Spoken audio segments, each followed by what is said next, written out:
There's gotta be a way of killing it. How do we do it? You can't. Bonjour.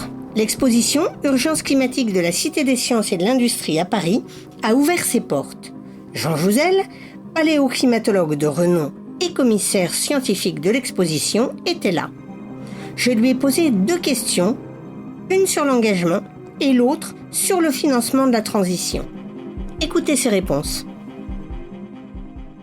Quand je parle d'engagement, je pense que chacun doit s'engager. Il y a différentes façons de s'engager. Je m'engage plus en tant que scientifique parce que, mais je m'engage aussi politiquement, c'est pas le problème. Mais j'ai fait toutes les marches sur le climat que j'ai pu faire. C'est un engagement aussi politique au niveau européen avec Pierre Laroutourou. Je ne me suis pas engagé dans Extinction Rebellion, mais je respecte toutes les formes d'engagement, y compris, par exemple, aller mettre de la peinture sur les tableaux et tout. J'ai récemment soutenu une organisation qui s'appelle Scientifiques en Rébellion qui se sont accrochés aux voitures. Donc tout cela, moi je pense que chacun a sa fibre. Quand on parle de dernière rénovation ou bien les soulèvements de la terre, c'est cela. Donc moi je pense qu'il faut s'engager. Donc au maximum, chacun a sa façon de le faire. Je suis aussi contre la violence, mais vraiment il y a plein de formes d'engagement que je soutiens. Ça peut être des engagements culturels. Il faut s'engager, oui. Et parler du réchauffement climatique, je n'ai pas la même façon d'en parler que quelqu'un d'Extinction Rebellion ou d'Agir, mais j'espère qu'aussi c'est important que la communauté scientifique porte son message.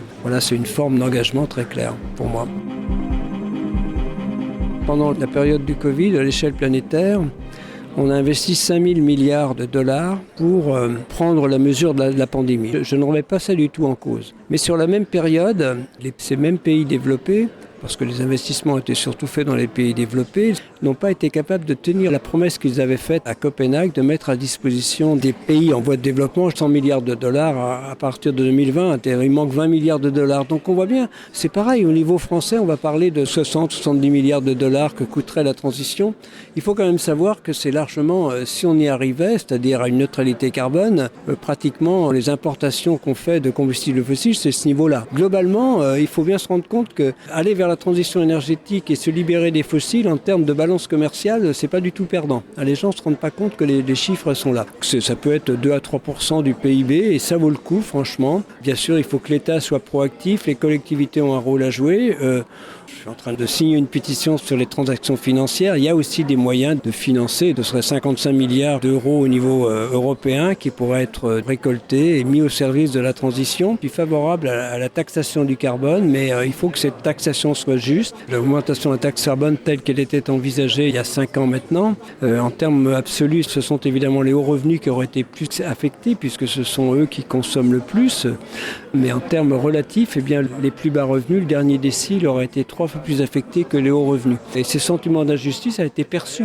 On sait des conditions nécessaires pour que la taxe carbone soit acceptable, c'est qu'elle soit juste et que les gens sachent à quoi elle sert. Et malheureusement, en France, en gros, Bercy, c'est une boîte noire. C'est tout le problème. Donc, ces 2 conditions, aucune n'est remplie et on comprend rétrospectivement que l'augmentation de la taxe carbone pour renflouer les caisses de l'État n'ait pas eu un grand succès et a été à l'origine du mouvement des Gilets jaunes. Il faut des leviers de financement et je crois que donner un prix au carbone en est un site, effectivement, il est accepté par les populations. Hortus Focus, comme toute la presse de terrain indépendante, manque de moyens pour travailler.